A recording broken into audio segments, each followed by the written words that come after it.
Hello, my name is Kay Davis and I'm a Youth Services Librarian at the Jersey City Free Public Library.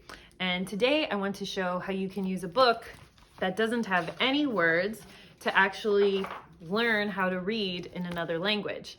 How do we do that? Well, I'm going to show you two examples. One example is if you have a teacher or caregiver that speaks the language that you're trying to learn. And in the next example is going to be if you don't have anyone in the house that speaks that second language that you're trying to learn, or if you speak multiple languages, the third or fourth or fifth language that you're trying to learn. If you have any questions, I encourage you to write them down as you watch the video, and please email me. I'm going to put my email address here and I'll flash it at the end of the video as well so that you can engage with us. I just want to remind you that the public library, the Jersey City Free Public Library, is here to support you, teachers and caregivers. So please reach out to us with any questions that you have. I'm very excited to share these hints with you, and here they are. Let's just look for a noun.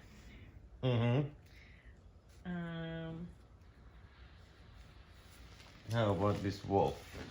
Okay, wolf. So I'll write it in English. What is wolf in Farsi? Wolf in Farsi is gorg. Gorg? Yeah. Like that? Yes. So I wrote G-O-R-G because in my mind that's how it's pronounced. And will you write it? In Farsi.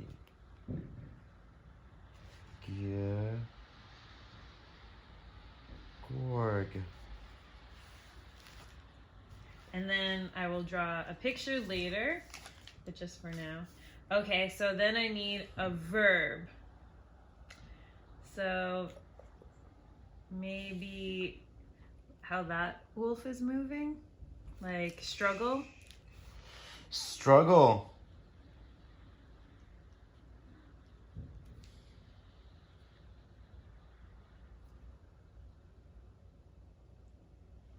تلاش کردن. That sounds like a hard one. How do you say it again? تلاش.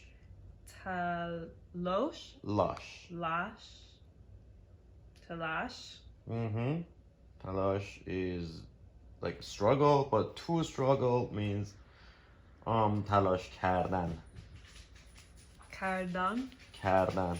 K-A-R-A. No, K-A-R-D-A-N. Kardan. Will you rate it? Yes.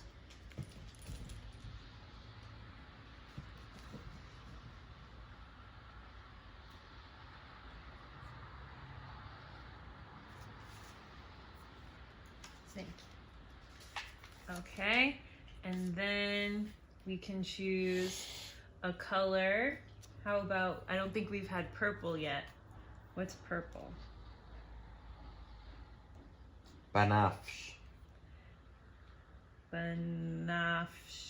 Yes. Lexi wants to learn Farsi. Thanks.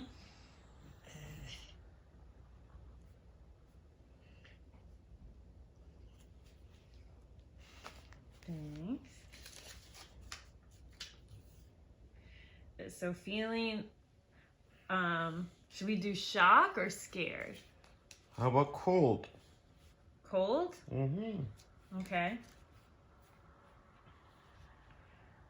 Cold as a feeling. Okay. Sad. Sad. Yes. That's it?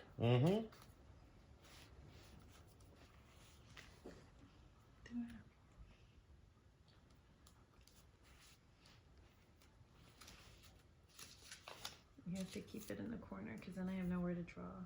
Oh.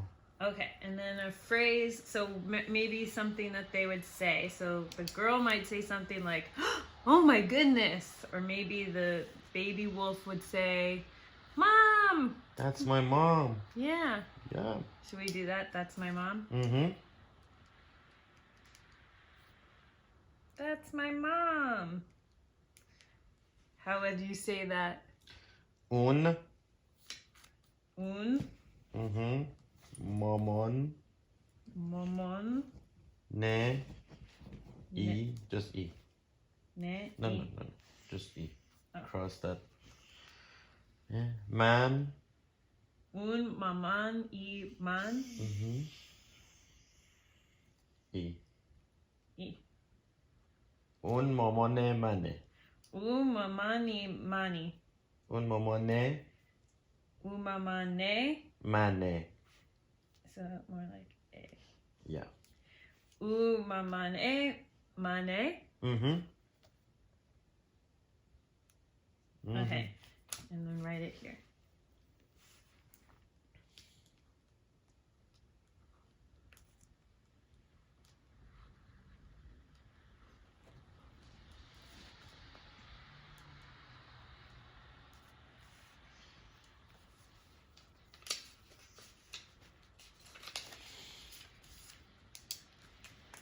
All right.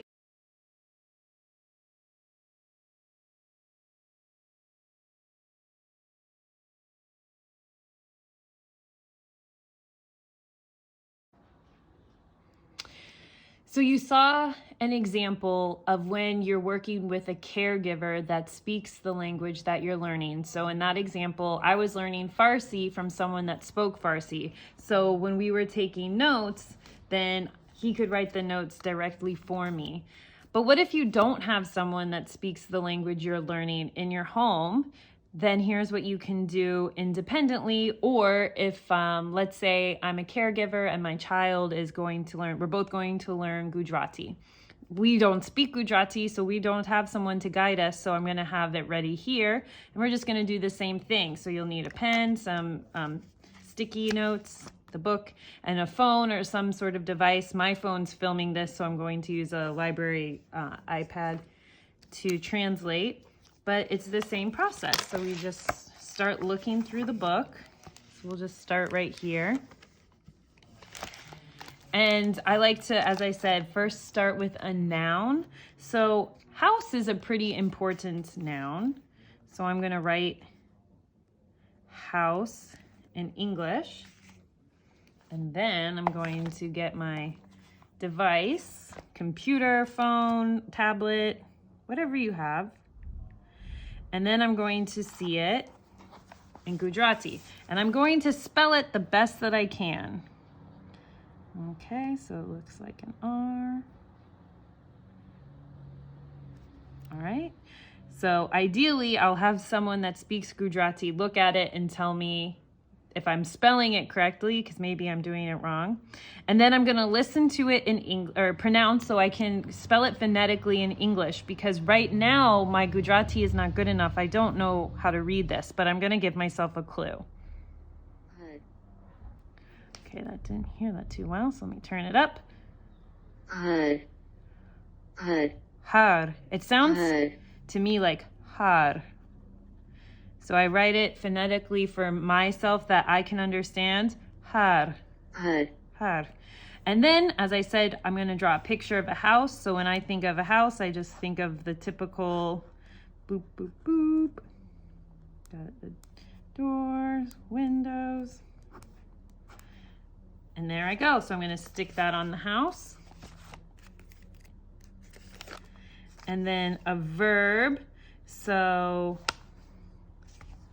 let's see, this character is walking. So I'm going to put to walk.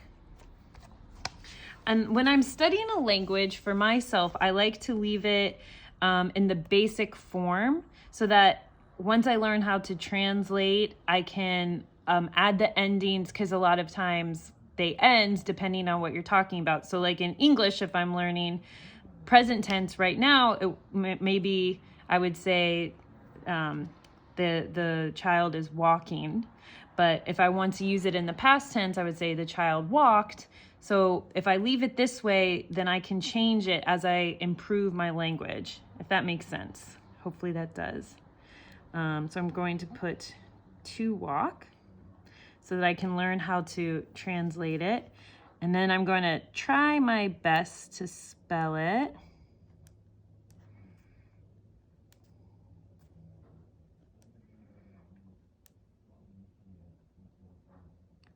Okay, so hopefully I wrote to walk, and now I'm going to spell it or put it in English so that I can make sense of these letters. Chalava. Chalava. Chalava. Chalava. So to me it sounds like an extended chalava. Chalava. Chalava. Chalava. Kind of like a soft V. So I put that over things if it's a softer sound, like walk isn't wake, it's walk. So to me this makes sense. So chalava means to walk. So I'm going, and again, it doesn't need to be a beautiful picture. Here's someone walking. They're happy to walk. And then I'm just going to point to their feet so I know what I'm paying attention to. And to me, that means to walk. Okay, so that's basically what you do. I don't want to spend too much time, but for me, I use each page to do, and you can give yourself whatever you want to learn, but I like to do a noun, so house, and then a verb, like to walk. I like to do a color, so I might choose red or blue or white or yellow, brown. Anyway, a color. And then a feeling, so I see happy. Maybe the dog is barking. Maybe the dog feels sad because the child's leaving. And then I also like to have a phrase. So maybe the dog, when it's barking, is saying, come back, or I miss you. And maybe the child's saying, goodbye, don't worry, I'll see you later. Any phrase that you want. And I try to make them phrases that are helpful, that you will use in real life. So I might not say, don't worry, I'll be home soon to many people, but maybe goodbye, see you later. Maybe that's something that I would use. So let's try the phrase. Goodbye. See you later. Okay. Oof. I have a big long phrase. Okay, so goodbye. See you later. And now I'm going to try to write it out.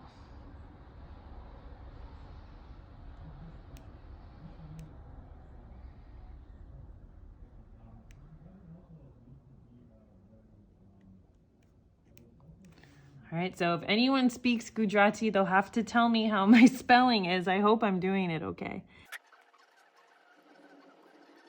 It's very beautiful. I'm having fun learning how to write it. Okay, so I have goodbye, see you later, and now I'm going to listen to it and write it out so that when I'm practicing sounding it out, I can match the sounds to the correct sounds. આવજો પછી મળીશું. Avjo. આવજો પછી Avjo. So to me that sounds like avjo. So maybe not even with the E. Avjo. આવજો પછી મળીશું. Pachi marishum. Pachi આવજો પછી મળીશું. marishu. Marishu. That's what it sounds like to me. So even maybe I should do a U so I don't confuse myself. આવજો પછી મળીશું. And then I practice pronouncing it. આવજો Pachi marishu. આવજો Pachi marishu. And as I practice, I pick up different sounds that I could do better. So I might just sit here for a couple minutes just practicing. આવજો Pachi marishu. And there you go. And then so to practice, again, it's always good to draw a picture because it makes a connection to a different part of your mind. So you're storing information in different parts of the brain when you're writing it. So that's different than typing it or copying, pasting it, which copying and pasting doesn't help you at all because you're not putting it in your brain. You're just moving the data around. But if you write it, then that goes to a different part of your brain. If you write a picture, that goes to your like drawing creative side. So that's why I like to go through all the different steps that I take, because this helps you remember it better. Okay, so this is someone, they're leaving, so their steps are going this way, and they're talking to someone. So there's someone here. And there we go, to me. And again, the picture doesn't have to be good, but just the fact of drawing a picture creates a link to that part of my brain. So I'll put my sticker there. And I think that's enough practice for now. And again, you can leave these in the book so you can put it away. And then when you go through the book, you can get used to them, and as you get better, then you can take them away, or you can leave them. You can see that I was practicing earlier, I left them here. And again, like here's what this school looks like. But to me, my schools were always really boxy. So my school might look different than the picture, but when I go into making flashcards, then it's a picture that my brain connects to. And here's my notes about what to say. Yeah, so thank you.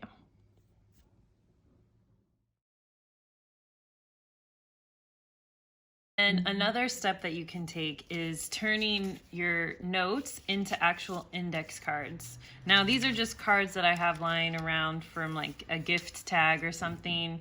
If you want to use more Post-it notes, or if you have other paper that you want to rip up, however you want to do it is fine. But what I usually do is I will put the English word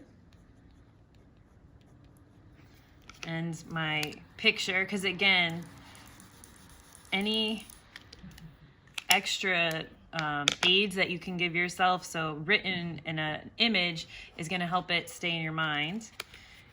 And then on the back, I'm going to have it in Farsi. So now I'm going to practice writing it. And if you speak Farsi, I'm sorry if I do it wrong. But this is all just practice, right? So I might get it wrong, but I'm just going to do the best that I can.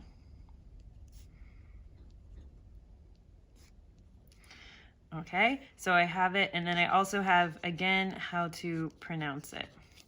So now I've made myself a helpful flashcard to study with. I'll make some more.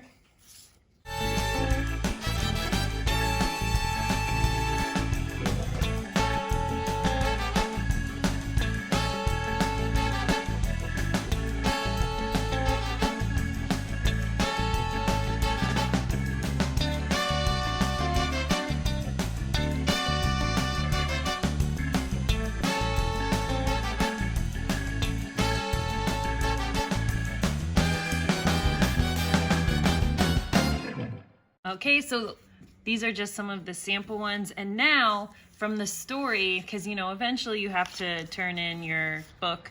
Now I've made flashcards that have my first language, English, and a picture to help me. And then on the back, the language that I'm learning.